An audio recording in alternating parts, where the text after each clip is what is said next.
Hi everyone, I'm going to continue this series of the Yalkut Yosef over here, the Sephardi Shabbat Halacha over here.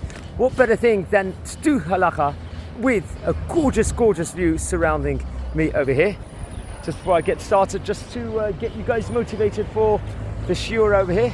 Some lovely views here, and we are going to take this underway over here. I've got my spot in the bakery. This goes out, so far we've had about 20,000 views on the Yalkut Yosef in this long series of the halacha, and let's take it away here now, friends, over here. Time of recording is a fantastic Sunday morning, and let's get this started here, just outside the bakery here in the city of Bet Shemesh, and let's learn some halachot. I've got everything prepared in nice, perfect position. I hope it's not gonna, nothing problem. There won't be a problem, just right outside the bakery here, and yes. Gonna have a short shah kol bracha before I start. Baruch atah Adonai Eloheinu melech haolam she'akol niyeh b'dvaro. Nothing like energizing the morning. I hope it's gonna all be okay. Okay. So friends, we're learning inside the halacha today. We are going to be in a new topic over here. Okay, we last talked about finding lost objects on Shabbat itself, and now we're in a new topic. Friday afternoon, the Mincha, Mizmor LeDavid, and Lecha Dodi, those various different tefillot that we do on Friday. We're now in Siman 267, friends, and you're going to take it away. What do we do on Friday afternoon? Over here. Okay. Do we recite Tachnun on a Friday afternoon? Tachnun is a prayer that we say every weekday. It's a supplication prayer in the Mincha Tefilla. Also, naturally, in the morning we do it, but in the afternoon. Do we say it on Friday afternoon or not? The answer, I think you should all know, is no. Let's find out why. Reciting Tachnun, annulling vows. Is this allowed, friends, on Friday afternoon? But Tefillat Mincha be'erev Shabbat. Ein omrim vidui. We don't say vidui Tefillah on during the Tefillah of Mincha on before Shabbat. But ein noflim al pneihem. And we do not. Obviously, some people will naturally do the Tachnun prayer. Ashkenazi communities predominantly with the head down. We don't do any of this. It's close to Shabbat at this point in time, so we don't do this. Also, if it's a time of Mincha Gedola, we don't also do this prayer.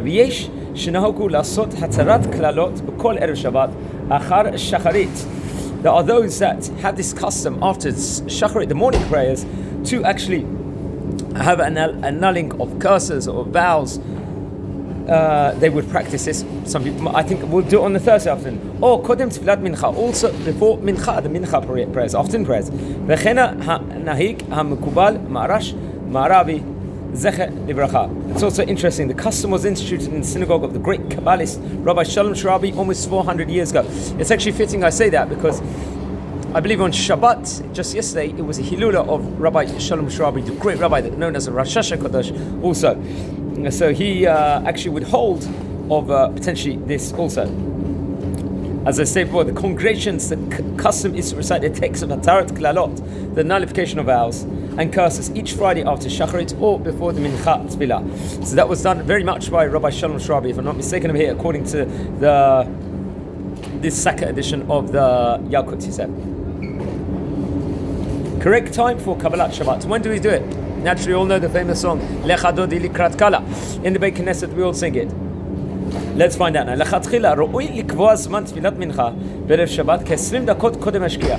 The fitting time to do the tfilat mincha erev Shabbat is 20 minutes before shkia. Umyad la'achar mincha yamru Kabbalat Shabbat. And then immediately after the Mincha Tefilla, we say the Shabbat. V'yesh makdimim Tfilat Mincha ba'ofen she'amru Kabbalat Shabbat kodem hashkia. V'yesh she'enom makpidim b'zeh. Okay, that's just another footnote. V'tzibur hamagia be'erev Shabbat lebeit knesset lachar hashkia.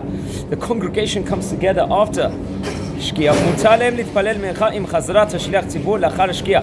It's going to be permissible for them with the shliach tzibur, the chazan, to actually do it after shkia. B'lekabel Shabbat betoch yud gimel dakot v'chetzi shlachar hashkia. To accept the Shabbat 13 and a half minutes, seasonal minute, 13 minutes and a half minutes after the shkia time.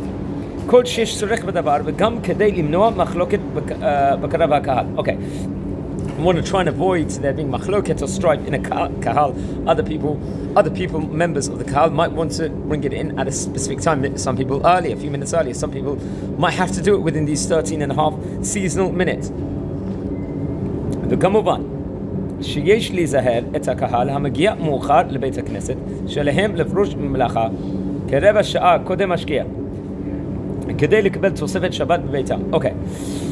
So it's very, very important that there's this leniency over here, which obviously it shouldn't be practiced.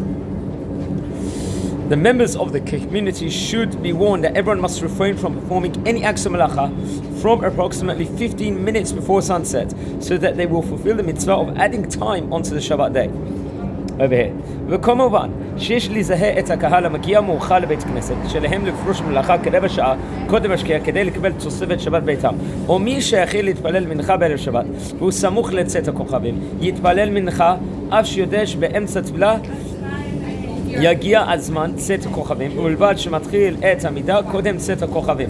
So what's it saying over here, friends? Over here. If someone does not manage to begin the Mincha Tefilla until well after sunset over here, and by the time he will finish the Amida, it will be past the time of dusk over here, he may nevertheless begin the Tefillah. This is true both on weekdays and on Friday evenings. He must make sure, however, to at least begin the Amida before dusk actually comes.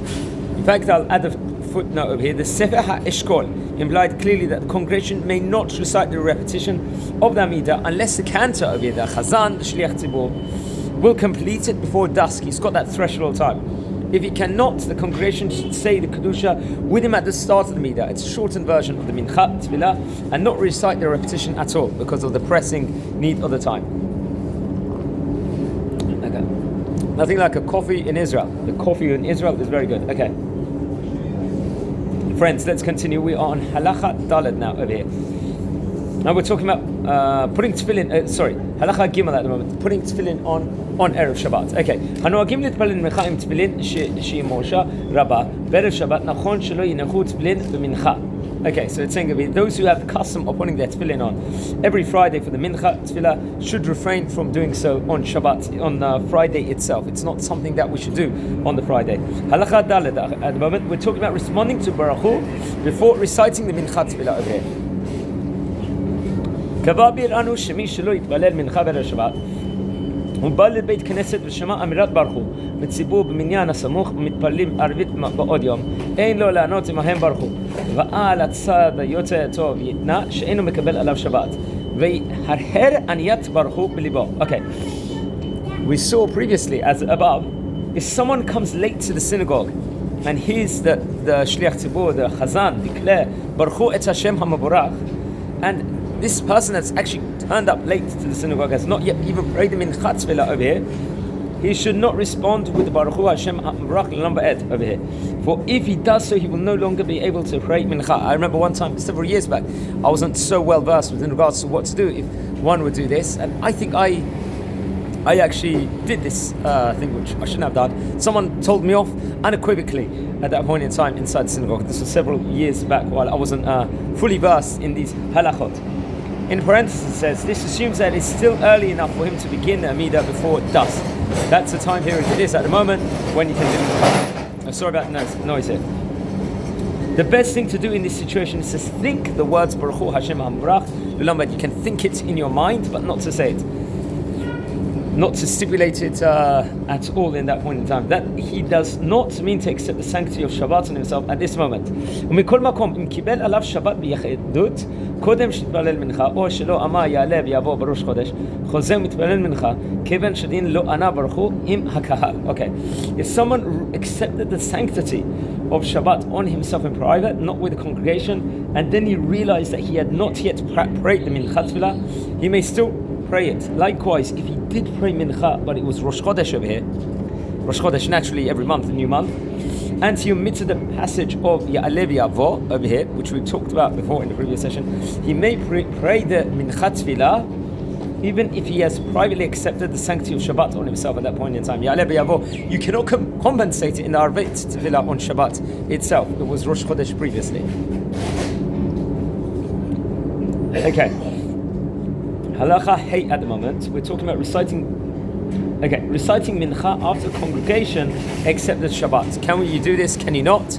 I think we've already touched on this, but let's see it again, friends. מי שלא התפלל מנחה בערב שבת והגיע לבית כנסת אחר שהציבור קיבל עליו שבת לא יתפלל מנחה באותו בית כנסת, אלא יתפלל במקום אחר. Over here.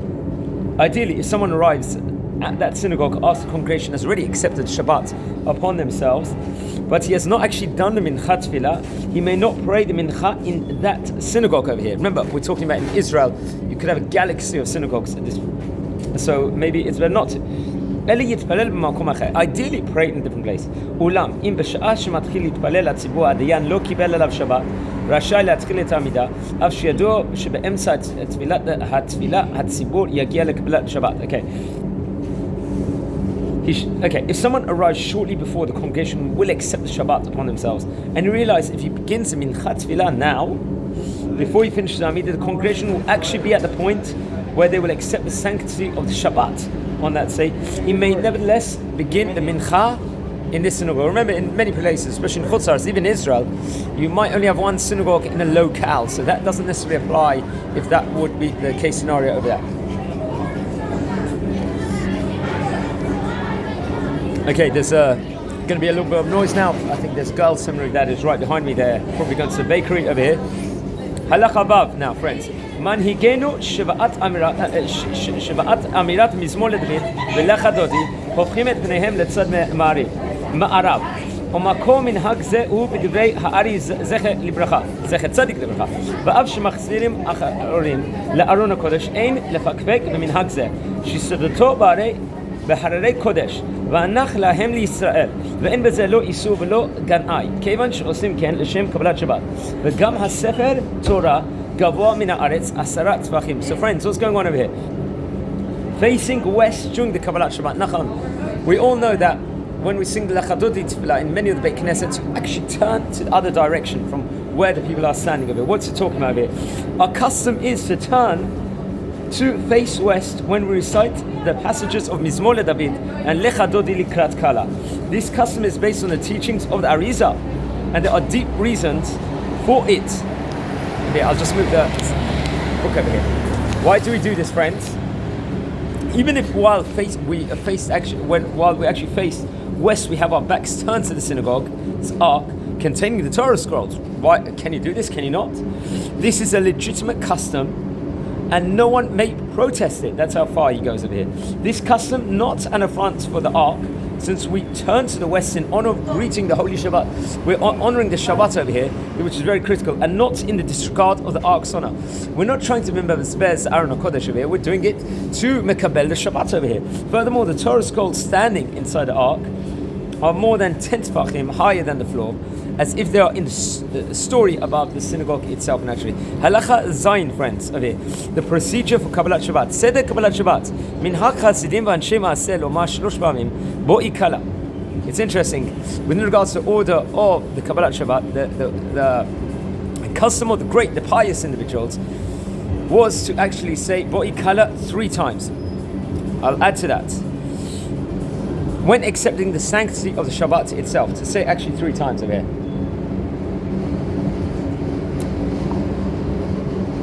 Okay, v'kach yaseh, and this is how the way you should do it. B'pa'ama rishona, socha katzat lismola, v'pa'ama shniya socha katzat liyamina, v'pa'ama shishit socha katzat lefanav. You should go in the order. Is that the first time you should tilt towards the left, then towards the right, and then towards, let's say, in front.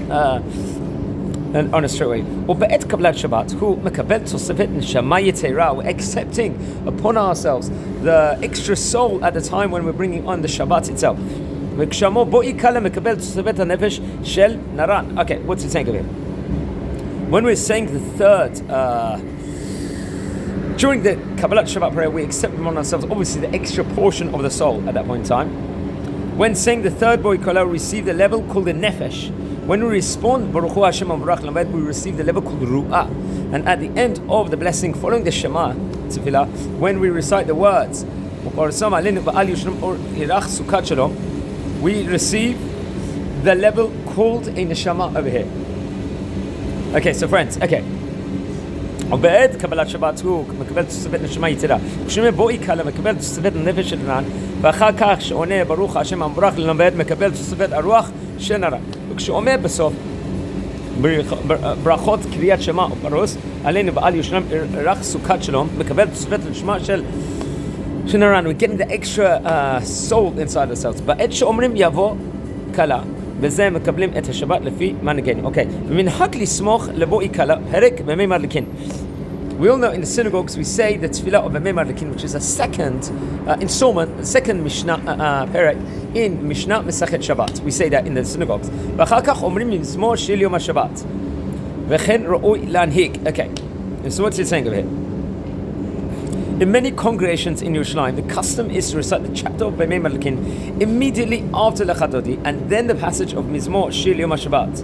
This is a preferred custom. I believe in the synagogue I actually daven in, we don't actually follow that code of conduct over here. We actually do it the other way. I think we do it after the Tefillah of Hashem Malach. Then we would actually say in my synagogue, which I daven every Shabbat. But according to this important Sak edition, that is a preferred custom over here. Other congregations recite the passage of Mizmor Shel Yom HaShabbat immediately after Lechadodi, which is like in the synagogue I do, and then the chapter of B'mei Madlikin. There are communities that recite the passage of Mizmor Shel Yom HaShabbat twice, once before B'mei Madlikin and once afterwards. This could be to satisfy both the opinions of it. It is not necessary to recite it more than once, however, and we, in my synagogue, which I daven in, we only do it once, which I usually go to on the Shabbat, which I think is the vast majority of the synagogues over here. What's interesting? Yeah, okay. במנהג לסמוך לבוא יקלה, פרק במי מדליקין, ואחר כך אומרים מזמור של יום השבת, וכן ראוי להנהג. ודאי לומר מזמור שיר פעם אחת, וכן מנהגנו. ומנהג יוצאי תימן להתעטף בטלית גדול, קודם קבלת שבת. ואם הוא קודם משקיע, יש להם לברך על הטלית. It's actually interesting, when my son was born, in Bnei Brak, we're talking about nearly 12 years ago, it was, I stayed, because once I was in Bnei Brak, I stayed in family friends of my wife, and they were Temani, had obviously Yemenites, they were following the Yemenite customs. So I remember, if I'm not mistaken, I was in a synagogue over there, in a Yemenite synagogue, and they actually donned the talit on Shabbat. It was the first time I had been, I think, in that synagogue. So now it's bringing back good memories, very good memories. It was a very, very glorious time, fantastic time of my life over there. So let's see. So we're talking all about this over here, just towards the end of it. מנהג יוצאי תימן להתעטף בטלית גדול קודם קבלת שבת. אם קודם השקיעה, יש להם לברך על הטלית. Okay, so friends over here, it's saying the custom of Yemenite Jews is to put on the talit for Kabbalat Shabbat. If someone puts it before sunset, he should recite the appropriate blessing for the talit itself, if it's going to be. And just as an added footnote, we're going to actually look at B'mei Madlikin and Shir HaShirim in chapter 270, which is not so far away, so very much something else to look forward to. Halacha Chet, friends, over here. Let's try and do a few more halachot today. Okay. על פי דעת מרן השולחן ערוך, אמירת מזמור של יום השבת היא כמו ברכו את השם המברך לדידיהו, שנחשבת קבלת שבת ואסורים בכל המלאכות. At that point in time, when you can say מזמור של יום השבת, in a way, it's like you're saying Baruch Hu Hashem Avrach, and then at that stage in time, you cannot do any of the malachot, any of the lamatet malachot at that point in time of Shabbat. The point of the Kabbalat Shabbat, the acceptance of Shabbat upon itself, it's really the point of time where you say Bo'i Kala in the Lechadodi. At that point in time, you're forbidden to do any of the malacha. וכתב מרש גרמזיאן בשו"ת משפטי צדק שלדעת מרן אף על פי שאמר בואי קלה אינו אלא הזמן הבעלמא ולא קבלת שבת ממש. At this point in time, which Rav Germazian would actually say, I believe was a Persian rabbi, at that point in time where you're actually saying the boi kala, parts of the tefillah of the Kabbalat Shabbat, it's not mamash like you've at that stage in time actually accepted the invitation of not the actual time the congregation accepts the sanctity of Shabbat upon themselves properly. His name was actually Harav Shmuel Garmezian, I believe was a very prominent Persian rabbi that explained the Shulchan Aruch. He did a shoot on that itself.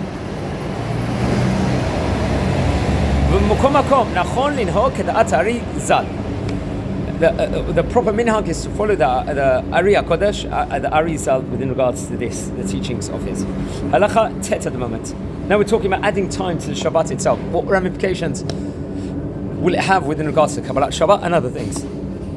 Mitzvah Tosevet Machol ala Kodesh b'Shabbat v'Yom Tov. They are up b'mispar dakot lifnei shkiyat hachama. Okay, the mitzvah of adding time to Shabbat may be fulfilled by beginning Shabbat a minute or two before sunset. וטוב שיאמר בפיו קודם השקיעה אחת תפילת מנחה בהלכה שהוא מקבל עליו תוספת שבת מוחו על הקודש אבל אין זה לחובה ומכני אף קבלה במחשבה. Okay, so what's it saying over here? It's okay, the mitzvah is adding on Shabbat a few minutes before sunset ideally. It's recommended after completing the silent Mincha Tefilla that one verbalizes one intention to accept upon oneself the sanctity of Shabbat or Yom Tov. This is not an obligation, however it is certainly sufficient if one simply decides mentally to accept the sanctity of Shabbat itself. Okay, halacha yud at the moment.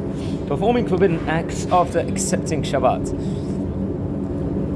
מי שקבל עליו תוספת שבת עם הציבור אינו רשאי להקל אפילו באיסור שבות. Once someone accepts the sanctity of Shabbat upon himself, together with the congregation, it becomes forbidden for him to perform any act forbidden on Shabbat itself, even those acts forbidden only by our sages. Even the Midoraita ones naturally will be forbidden. Also the Midoraban ones at this stage in time is going to become forbidden at that point in time. Okay. אבל יחיד שקבל עליו תוספת שבת רשאי להקל באיסורי שבות בין השמשות במקום מצווה כגון לומר non-Jewish לעקום שידליק נרו לצורך לימודו או אם היה טרוד בערב שבת ורוצה לעשר פירותיו לשבת. Okay. There's going to be a ramification, a nafkamina, if you've already accepted Shabbat and you can't do Darabanan laws or something that's Asur Midoraita. Can you ask a non-Jewish person to do specific things for you? Let's find out over here. I'll just translate in English.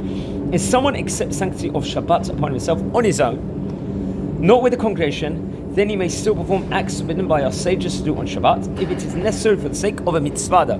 It's got to be for the sake of mitzvah, not just for an ordinary activity you've got to do which hasn't got a mitzvah significance. For example, you may still instruct a non-Jewish person to turn on lights to enable people to study Torah on the Friday night. Naturally, you don't want to be in the dark. Likewise, that's a divine mitzvah. If someone was preoccupied on Friday, let's just say, and forgot to separate the masrot from the produce he wishes to eat on the Shabbat itself, he may still separate them at this point in time. Okay, I think we're going to do the last halacha for today, and then we're going to have a new section coming up in the next installment over here. Mohel shekibel alav Shabbat mabod yom. Achav lag mincha. Okay, mohel is someone that performs circumcisions, brit milah, a rabbi that does it. He's accepted upon himself the Shabbat. Still, it's technically during that time. After the Lag Mincha. ובא עליו אדם להזמינו לעשות מילה לבנו הנולד לו בערב שבת. אם יש שם עוד מוהלים שלא קיבלו עליהם שבת, יש להעדיפם על פני המוהל שקיבל עליו שבת, אלא אם כן הוא מומחה ביותר. So say you've got someone that's a mohel, he's accepted Shabbat upon himself after Lag Mincha, at that threshold of time. Someone's coming to him, asking him, I haven't done a Brit Milah yet, we need to do it now. Ideally ask another mohel that is in the vicinity, try and find someone else if he's accepted Shabbat, say that no. But if he's like got a reputation as good mohel over here, then you can he's like a mumche, an expert, he's renowned, then he can be the person, this rabbi, to actually perform the circumcision on that premises over there. So very, very interesting. That we are going to continue in the next installment about Friday evening Arvit and the blessing of Mein Sheva, and Bezrat Hashem we will continue over there. I want to wish you all a fantastic day, and take care, and please watch over the previous videos. Remember, this is Liluni Shvat, Rabbi Leo D's wife and two daughters that were killed in a terrorist attack in Pesach of 2023. I'm wishing you all a great day here, the Saka edition of the Yalkut Yosef. Take care.